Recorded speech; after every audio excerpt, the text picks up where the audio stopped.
Good day, everyone. Today, we will be tackling about the business level strategies. For the table of contents, first we have is the introduction, second, the parameters of competitive strategy, third, positioning and generic strategies, fourth, the industry life cycle and competitive dynamics, fifth, resources, capabilities, and competencies, sixth, causal ambiguity, inimitability, and sustainable competitive advantage. And for the last one, we have the business level strategy in the international perspective. And for the learning objectives of this topic, first, define competitive strategies. Second, explain positioning and generic business strategies and their role in a firm's value creation process. Third, describe the roles of resources, capabilities, and competencies in strategy formulation. Fourth, describe the industry life cycle and explain the competitive strategies that firms follow during each phase of the life cycle. Last one is the assess business level strategy in hospitality and tourism firms from an international perspective. Next book. For the introduction, this chapter provides an in-depth account of business-level strategies that are critical for a firm's success in its product service market domains. It is important to understand what factors must be taken into consideration during strategy formulation and their roles in guiding the organization towards success. Note that strategies are formulated based on environment scanning, so there is a link between the environment and the strategy formulation at the business level.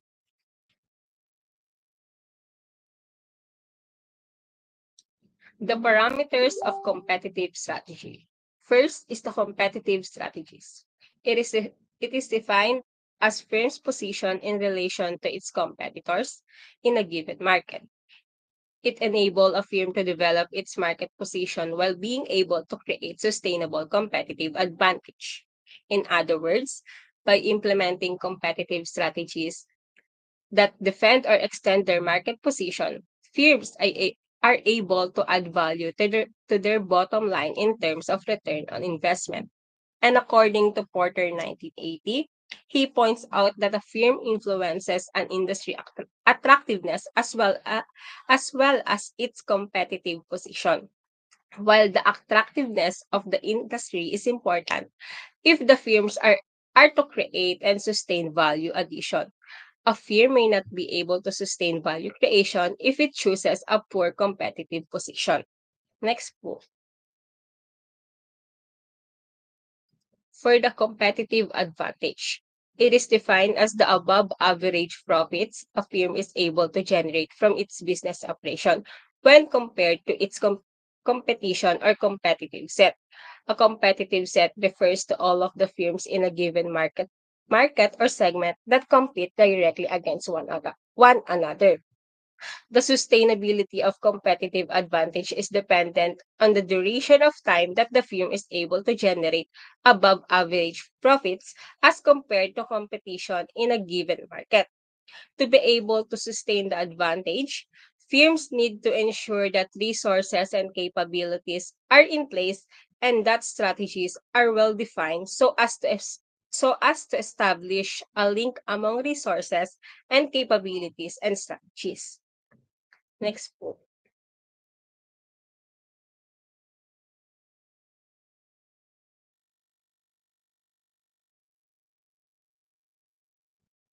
How do firms create a competitive advantage?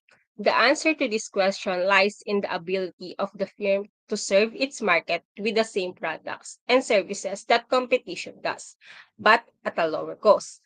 An advantage could also be created if the firm is able to provide products and services to the market that are superior to the competitions.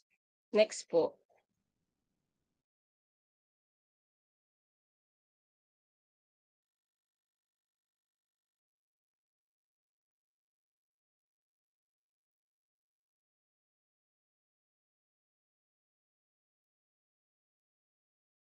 Hi, Welcome to the next episode of Learning with Questus. In this video, you will learn: what are the three main competitive strategies distinguished by Michael Porter?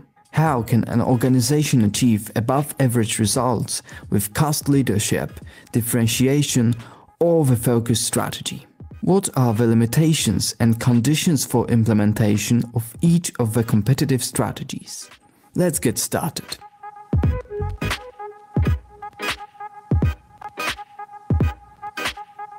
Competitive advantage, as defined by Philip Kotler, is an advantage of an organization over competitors that results from offering better value to the customers through lower prices or providing greater number of benefits that would justify a higher price.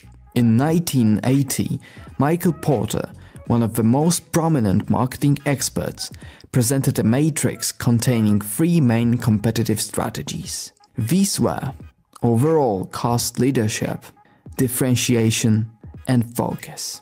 We will discuss each of them now. Cost leadership is a strategy focused on gaining advantage by minimizing direct and overhead costs. Therefore, it focuses primarily on cost reduction based on experience, control, and optimization. With such a goal, it is important not to target the customers of marginal importance to the company and to minimize expenses in areas such as R&D, advertising, sales force, and service. However, it is worth remembering that cost reduction should not affect the quality of products or services. By choosing the cost leadership strategy, an organization gains above-average profit despite strong competition in the market. This strategy protects the company from the bargaining power of buyers who are able to force lowering of prices only to the level of the next competitor, and also from the power of suppliers, owing to the greater flexibility when increasing input costs is necessary.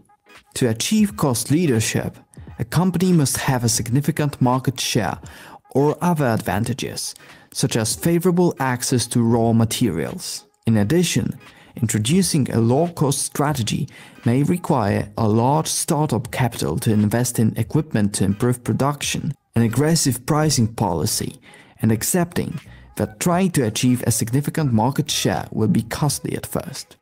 Another strategy described by Michael Porter is differentiation. It's based on the production of products or services that would be perceived as unique in the industry. Differentiation can take various forms. For example, a distinctive design or brand image, functions, technology used, customer service or distributor network. However, the best results are achieved by implementing differentiation in several areas. Contrary to cost leadership, differentiation usually doesn't contribute to attaining a high market share because it is associated with the exclusivity of products or services. Differentiation is also a kind of compromise. It requires setting higher prices for the goods offered to allow the organization to invest in areas such as extensive research, product design, high-quality materials, or customer service. Consequently, not all consumers will be interested in the products of the organization due to the high prices. The third competitive strategy is the focus. As the name suggests, it is associated with focusing on a specific segment, a particular narrow group of buyers, product lines, or geographic markets. Focus can take many forms. The main difference from the previous two strategies is that it is based on serving a specific target, while cost leadership and differentiation work towards achieving objectives industry-wide. As a result, the focus strategy allows an organization to build a competitive advantage by better meeting customers' needs, lowering costs in a given segment, or both. At the same time, the focus strategy will always limit the possibilities of increasing market share. It also requires a kind of balancing between profitability and sales volume. To effectively build an advantage over competitors, Porter suggests focusing on a chosen strategy. Attempts to implement more than one may end up diluting it, although of course, some organizations may be an exception to this rule. In conclusion, we've learned from this video that Michael Porter identified 3 competitive strategies: cost leadership, differentiation, and focus. Cost leadership allows an organization to compete by reducing financial outlays, differentiation by creating a unique differentiator, and focus by focusing on a narrow segment. These cost strategies allow an organization to deal effectively with competitive forces, although each of them does it in a different way. That's all for today. Don't forget to like the video. If you don't want to miss out on another dose of knowledge, subscribe to our channel.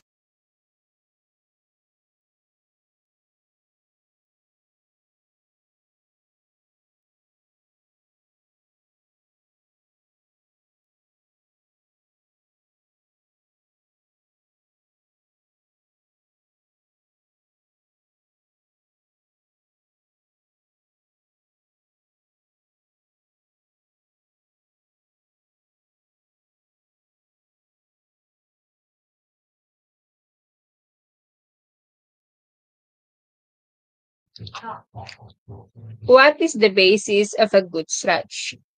Before positioning strategies are explored in detail, it is essential to discuss what constitutes a good strategy. According to Porter 1996, a good strategy has to do with the uniqueness of the firm is able to create through a course of action. And the essence of strategy is choosing to perform activities differently than rivals do. And the definition of strategy means enables a firm to become unique in terms of the position it occupies in the market. A good strategy should be accompanied by a clear definition of the industry and the products and services. In fact, strategy enables a firm to make the right decisions regarding the choices pertaining to the course of action. Next po. Strategy, you are not alone. Stick around to learn items of a bad strategy, 3 key items that make up the kernel of a good strategy, and how to start your own good strategy. This is Gino from Purposefully Inspired, where hearts and minds combine to help you become purposefully inspired.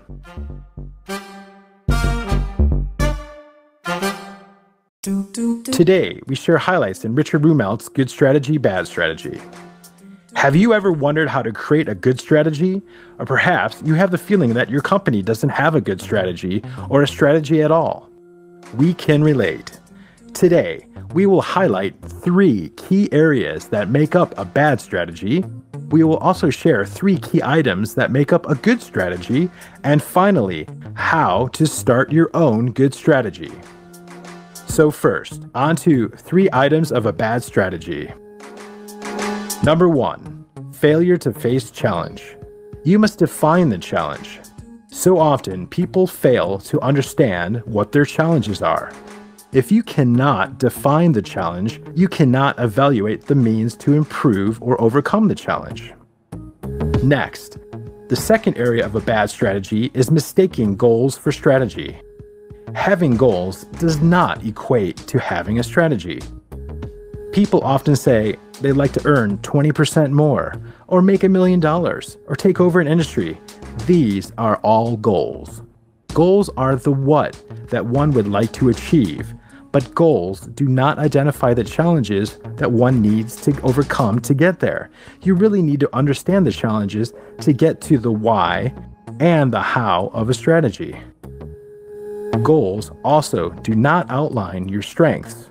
They do not identify your superpower, your unfair advantage that you can leverage. These are aspects that one must diagnose and understand as part of a strategic kernel.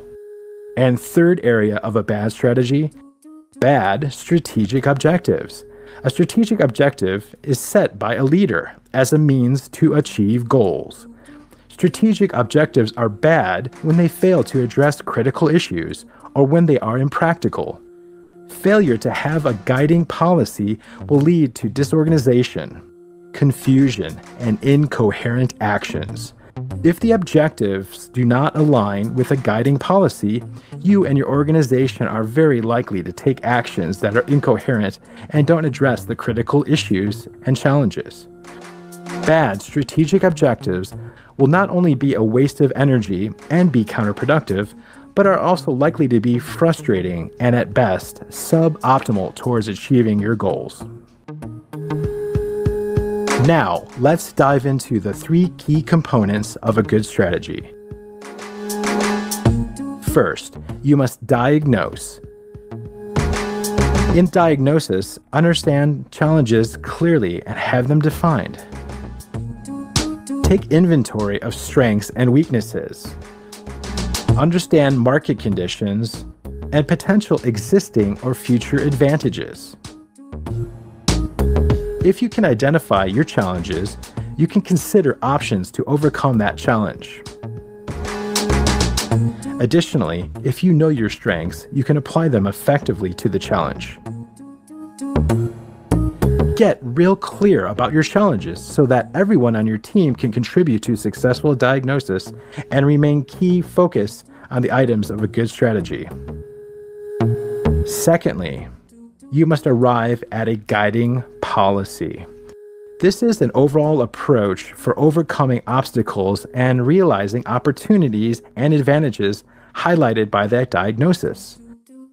A guiding policy should help yourself or your team or your company channel their energy in a certain direction and not in other directions. A guiding policy does not intend to spell out exactly what shall be done, but rather guides the direction. Thirdly, you must have a set of coherent actions. You can think of coherent actions as a well-trained team knowing each other's roles towards a common goal. While coherent actions do not mean to be at a micro level, they should be clear and specific, and certainly actionable. A coherent action should coordinate in such a way that each other's actions build upon one another. They should fit and be consistent as to generate momentum in the right direction. So these key 3 items, diagnosis, guiding policy, and set of coherent actions are the kernel of good strategy. Next, if you want to kickstart and learn how to craft a good strategy, then start by reading Richard Rumelt's Good Strategy, Bad Strategy by clicking the links below. Tell us in the comment section below your steps of creating your own good strategy.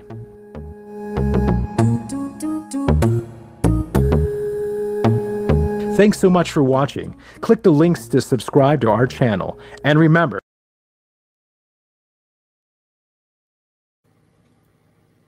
So the next topic is about positioning and generic positioning strategies. Positioning is the approach a business takes to define its brand or product in the minds of consumers, setting it apart from the competition. It involves crafting a distinctive identity by emphasizing particular features, benefits, or values that appeal to the target audience. The aim is to shape how customers view the brand, making it stand out as the most affordable, high-end, innovative, or trustworthy choice available. Effective positioning helps businesses attract their desired customers and stay ahead in the market by aligning their products or services with what customers want and need.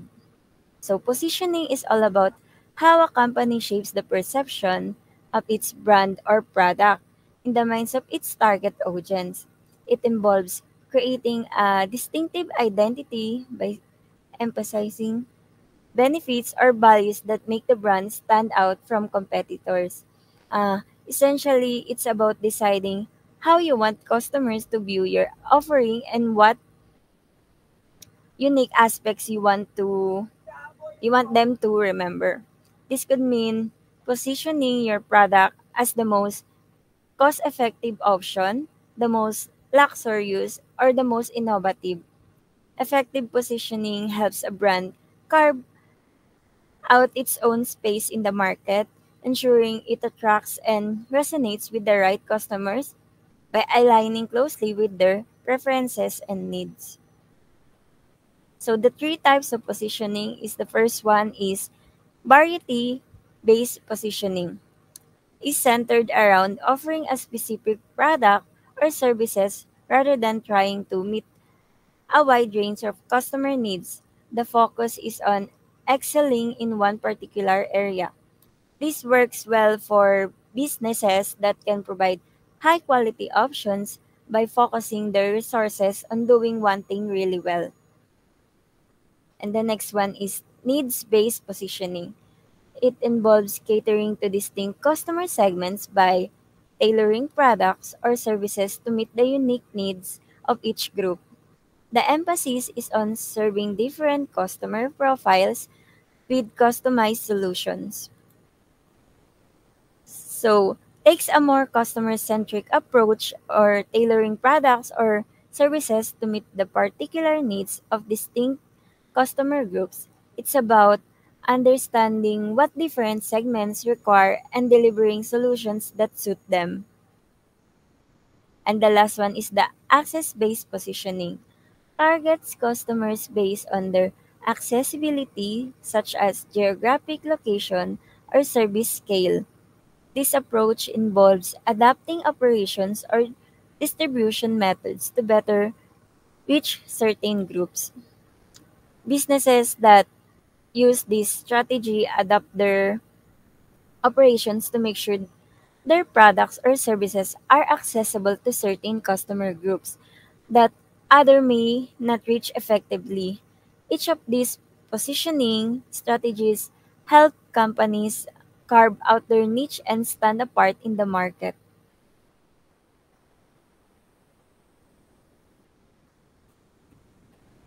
So, generic strategies developed by Michael Port are overarching approaches that companies use to achieve a competitive edge in their industry.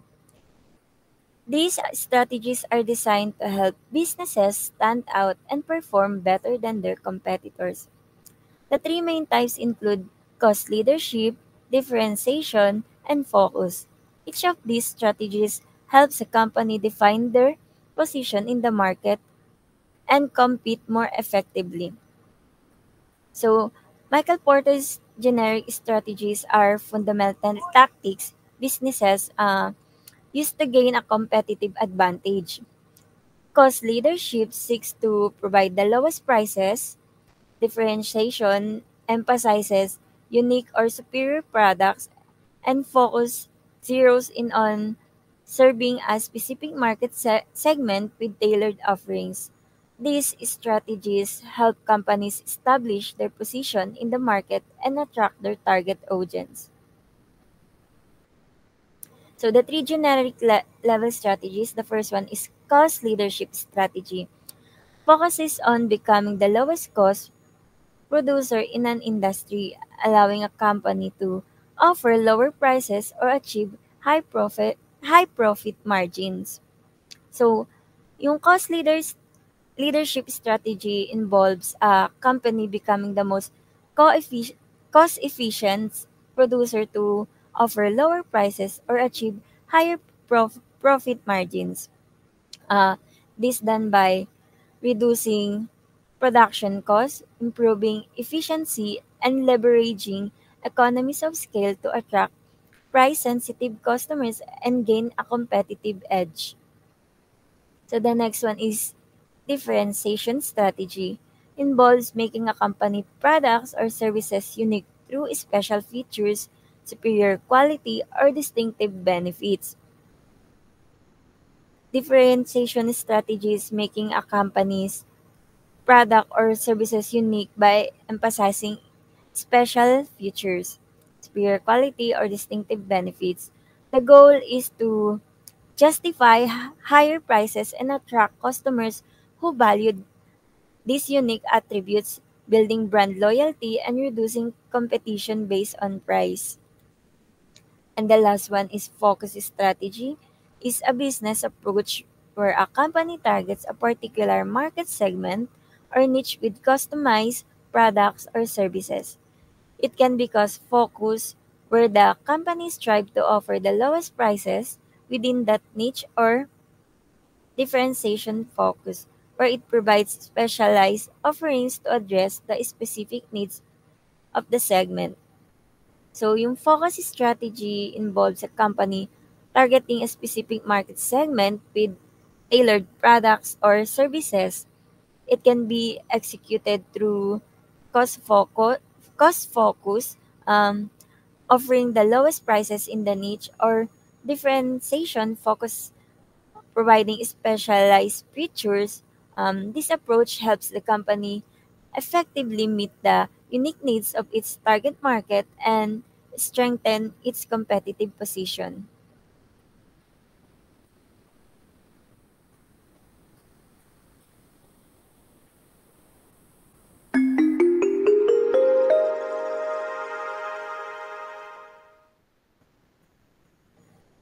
This video is about Porter's generic strategies, also known as Porter's strategic matrix. So Porter's generic strategies are really all about how a business can try and gain an edge over their rivals in what we call a competitive advantage. So that's what we have at the top of the strategic matrix. And according to Porter, there are two overriding approaches to gaining this competitive advantage. You can either do it by going low cost, or you can do it by differentiating yourself. And so to look at the low cost half of the matrix first, what we're doing with that is we're trying to keep costs as low as possible, and then generally speaking, that's going to enable us to offer customers lower prices, and that's how we get that competitive advantage. We stand out from the rivals by being really efficient, driving down costs, charging lower prices to customers, and standing out from competitors like that. It might also help to widen our profit margins as well if we can reduce our costs to a high degree, but ultimately it's about standing out.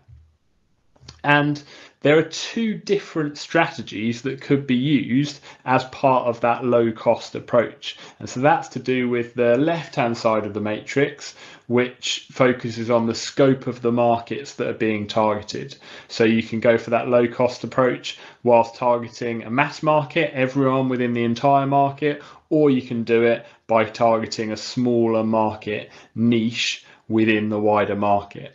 So probably the most obvious way of doing a low cost approach is cost leadership. So that's low cost targeting the mass market. So we use economies of scale, high capacity utilization in order to try and be really efficient and keep our costs low in that way.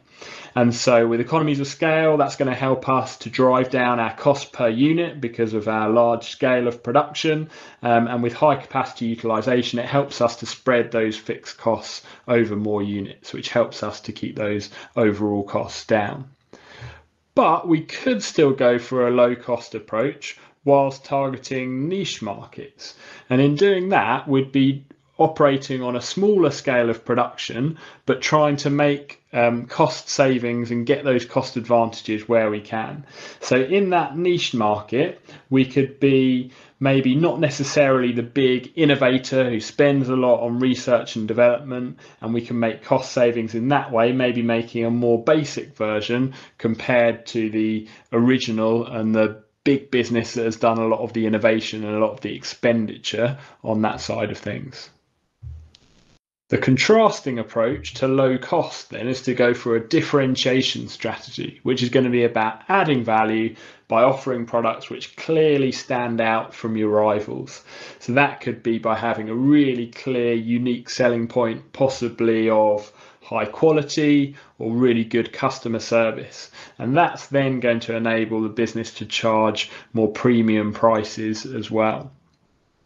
And we'll start here with the bottom right of the matrix with the differentiation strategies and think about how we could focus that on niche markets, because that's probably going to be the easier of the two to do if you're going for a differentiation strategy. So that's where we're going to be able to target and respond to specific customer needs within that subgroup of the larger market, and probably easier to stand out when you really can get to know your customers and focus on their specific needs. Little bit more challenging would be to achieve a differentiation leadership strategy, which would be differentiation, but also focusing on the mass market. So that's going to be a bit more difficult to justify those higher prices if you're going for a mass market strategy.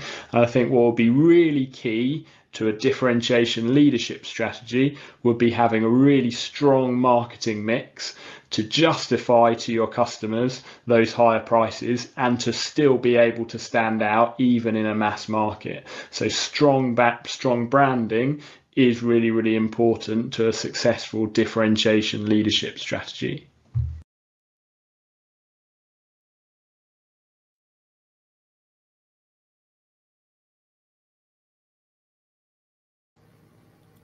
So the next one is stuck in the middle. Stuck in the middle occurs when a company fails to effectively implement any of the main generic strategies, cost leadership, differentiation, or focus. It results in the company lacking a clear strategic direction, making it difficult to compete effectively and attract a loyal customer base. So, yung stuck in the middle describe a situation where a company fails to commit to any of the main strategies. Yung cost leadership, differentiation, or focus. Ito yung leading to a lack of clear direction and difficulty in competing effectively or attracting loyal customer.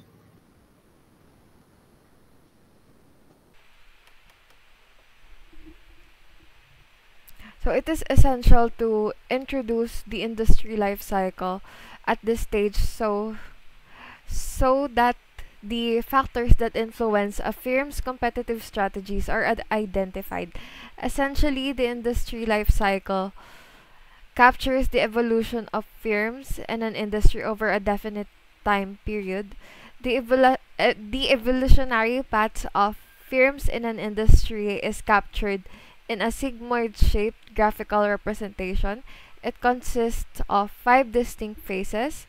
It is the introductory, growth, shakeout, maturity, and decline.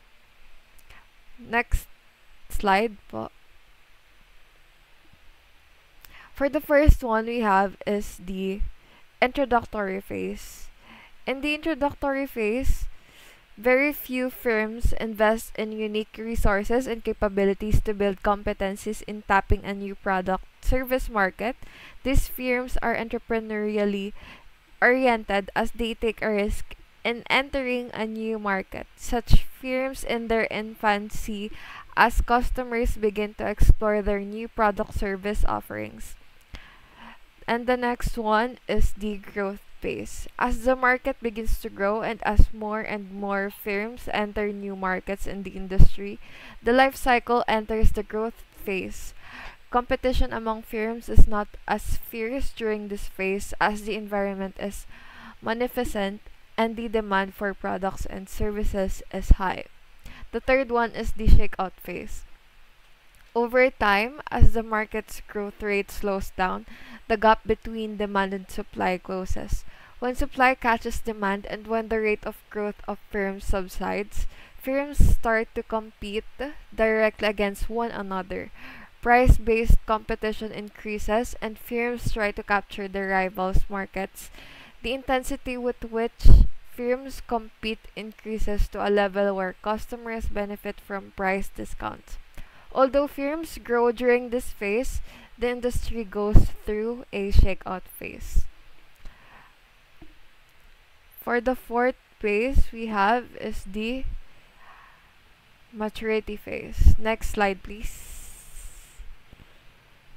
And during the maturity phase, supply is almost static with the anticipation that demand would not fall, and if it does, firms enter the decline phase. This phase leads the incumbents to reduce their investments in the markets they occupy and the industry. In declining demand leads firms to trim their product line to the extent that they focus on segments that are profitable. If falling demand is permanent, then firms are forced to exit the segments and in some cases, the industry. Next slide, please.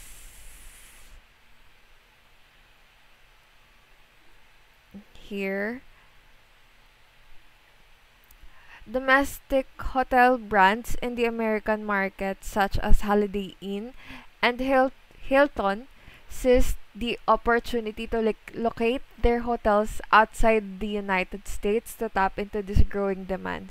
These hotels used franchising and management contracts to grow internationally during the 1960s and 1970s and were the leading brands in international markets. In fact, airline firms found it viable to tap this growing demand by entering the hotel product market.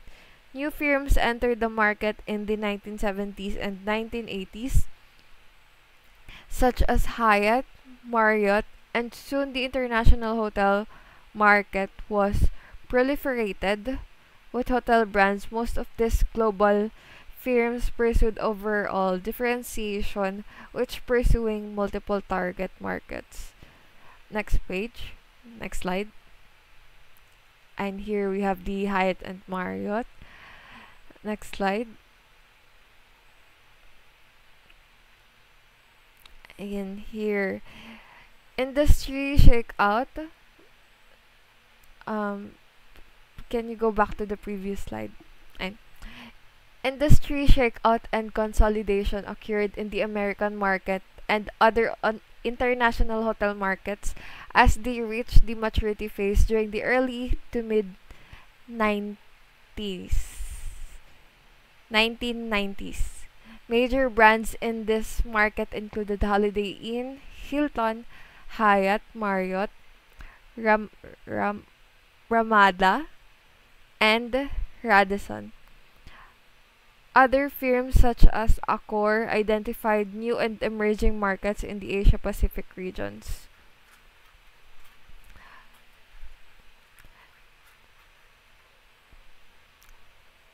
And next slide is the fast food industry in the United States. And they saw that a similar evolution as the industry grew from one or two firms in the 1950s to several hundred firms in the 1960s and early 1970s as the industry became fragmented in growing market. In the late 1970s and 1980s, shakeout and maturity set in a larger firms like McDonald's, Burger King, Wendy's, and KFC emerged, and smaller firms that occupied niche market segments faded away. These major players have dominated the markets in the United States and other international markets as new products and services have been rolled out due to changing consumer behavior and market trends.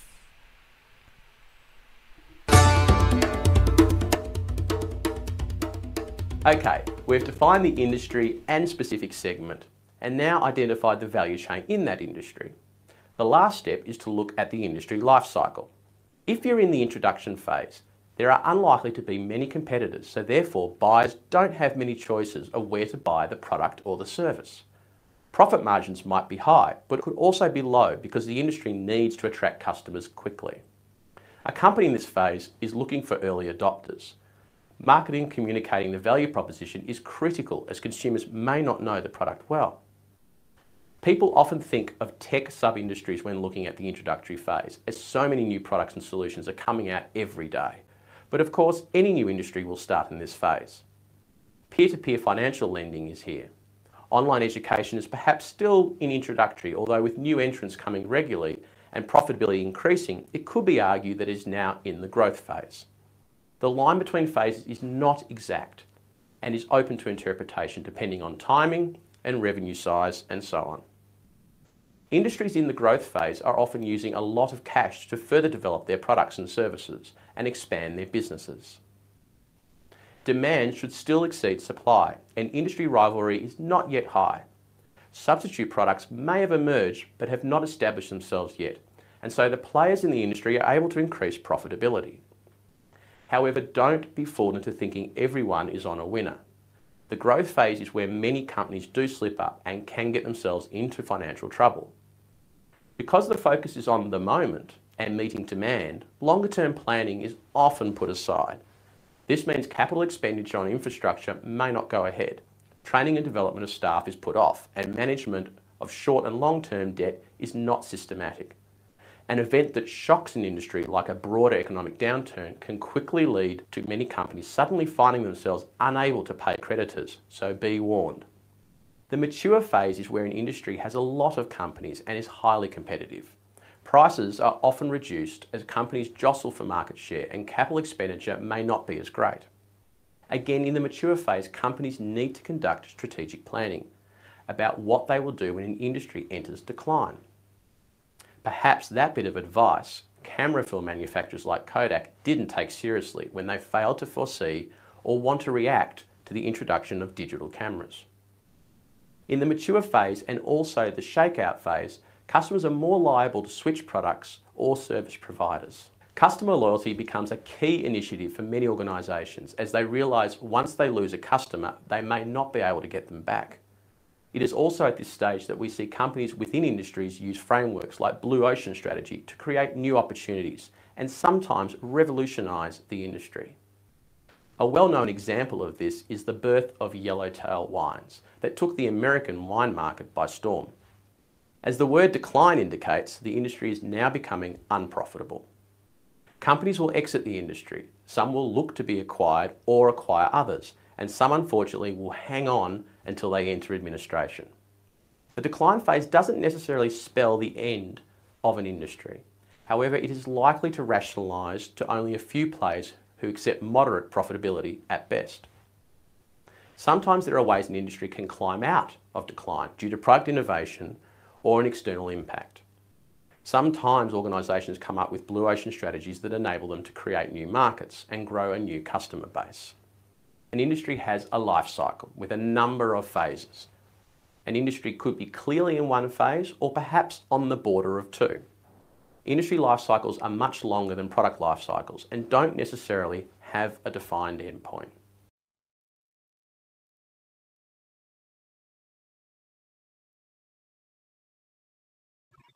Resources and capabilities form the backbone of a firm's competitive posture.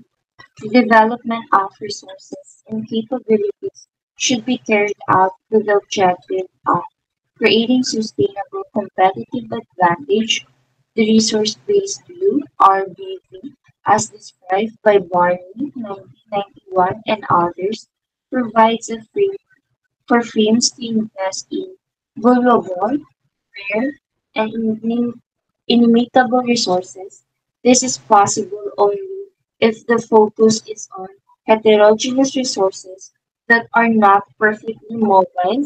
Barney, 1991, and Petarov, 1993. The more resources are immutable, the more the sustainability of the competitive advantage. Note that the literature identifies resources as tradable and not specific to the firm, whereas capabilities are very much specific to the firms of internal environment and are used in exploiting the firm's resources. Next, resources. Tangi- Tangible resources. This include physical, financial, and technological assets like machinery, equipment, and infrastructure. While intangible resources, this include intellectual capital such as brand name, patents, goodwill, know-how, operating, marketing, and financial and human capital. An example is Walt Disney, whose strong branding and goodwill alone create global competitive advantage. While capabilities refers to a company's skills, routines, and management processes. They also include knowledge building activities and decision making. Capabilities form a firm culture and process, which are key to success. Marriott, for example, has a strong management capabilities, combining operational and technological know-how to create brand quality globally. Walt Disney is known for its unique competency in developing entertainment-based products, especially through its animation films. Competencies Competencies are a combination of resources and capabilities that provide firms with unique advantage in the marketplace. They become distinctive if they enable the firm to stand out.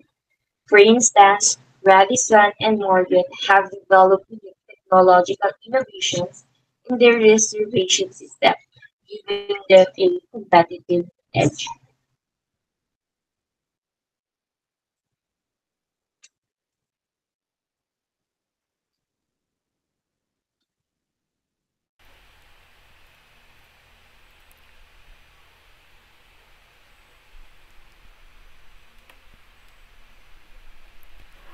For the next subtopic, we have the causal ambiguity, i- inimitability, and sustainable competitive advantage. The resource-based view of the firm emphasizes the inimitability of resources and capabilities, which leads to a sustainable competitive advantage. For a firm to be able to sustain its competitive advantage, there should be some level of ambiguity between its competencies and outcomes, such as firm performance. This is defined within the realm of causal ambiguity, which is the inability of the firm's managers to explain the exact link between competencies and firm performance and the competitive advantage that results from it, and that is according to Barney 1991. And note that the higher the level of causal ambiguity, the higher the firm performance, and thus the higher the sustainability of the competitive advantage. And why is this so? If a firm's managers cannot explain the link between competencies and firm performance, then there is low likelihood of managers of competitor firms to explain and subsequently imitate the firm's actions. While this is a source of competitive advantage, there is a flip side.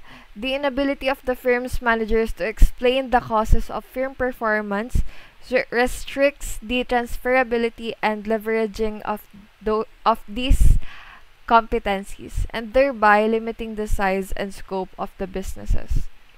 Next slide. Here, the inimitability and causal ambiguity are seen in firms such as Walt Disney. The firm has a high level of intangible resources and capabilities that leads to firm competencies that are inimitable. Note that the success of Walt Disney in the United States and Japan did not guarantee success in the European market when Euro Disney was launched in the early 1990s. Despite the fact that Disney's managers were well versed in the functional and administrative aspects of the business, Euro Disney was not successful in generating profits for a prolonged period of time, lasting a good portion of its first decade of operations just outside Paris, France. A repositioning strategy, including a name change to Disneyland Paris, has resulted in an effective turnaround that has made the firm profitable. And next slide. And next slide. And here, the same situation to some extent was seen in Disney's recent expansion to Hong Kong in the mid 2000s. Yes, where again the firm was not successful in generating profits in the initial years of business, even though the projections suggested otherwise. Note that Disney's main rival in the Hong Kong market, Ocean Park, has been able to fend off the threat from Disney and has been able to sustain its competitive advantage despite being a local player. Ocean Park's managers were not so sure of their ability to sustain their profitability when Disney entered Hong Kong. The fact that Ocean Park has been able to maintain its advantage while sustaining attendance and profit levels despite Disney's market presence is something that could be explained by inimitability and causal ambiguity. Next subtopic.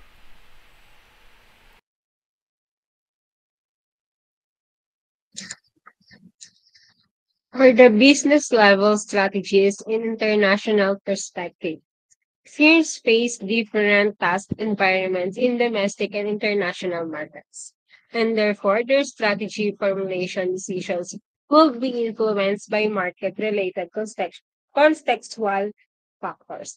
According to Roth and Morrison, stated that the competitive attributes of firms engaged in international and domestic environments will be significantly different. In fact, internationalization is treated as a contingency variable in the firm's strategy formulation framework. Speci- Specifically, in terms of variables that affect competitiveness, Roth and Morrison found, among other factors, marketing differentiation and innovation to be the key factors in the hospitality and tourism industry. In order to develop marketing differentiation, firms will need to consider brand identification, advertising, promotion, and distribution in the context of international markets. In fact, internationalization is treated as a continuous variable in the firm's strategy formulation framework. Next. Differentiation is based on the perception of consumers as well as the potential to use the brand name to generate more returns in the short to medium term. Market differentiation sometimes creates confusion in the mind of international travelers, which actually reflects the gap between the developed and developing countries in terms of consumers' experience and exposure to goods and services. Note that differentiation has played a key role when firms have launched new products in international markets. For instance, a Radisson Hotel in the United States is positioned as a mid-market hotel, whereas in the Asian and Middle Eastern context, it could be and is perceived to be an upscale property. Note that such differentiation will positioning generic strategies they pursue in such market affect the advertising and promotion strategies in an international context as compared to domestic operation. While innovation is also another important element of a firm's competitive posture in international markets, firms will need to provide different product services in different contexts based on the market's response. In this context, McDonald's product innovation of offering a veggie burger in the Indian market is a good example of the link between market factors and the need to innovate. Note that such innovation result in the development of new resources and capabilities, which could be extended to other markets where they could put newly acquired competencies to product use. Next po. And that will be all. Thank you for watching.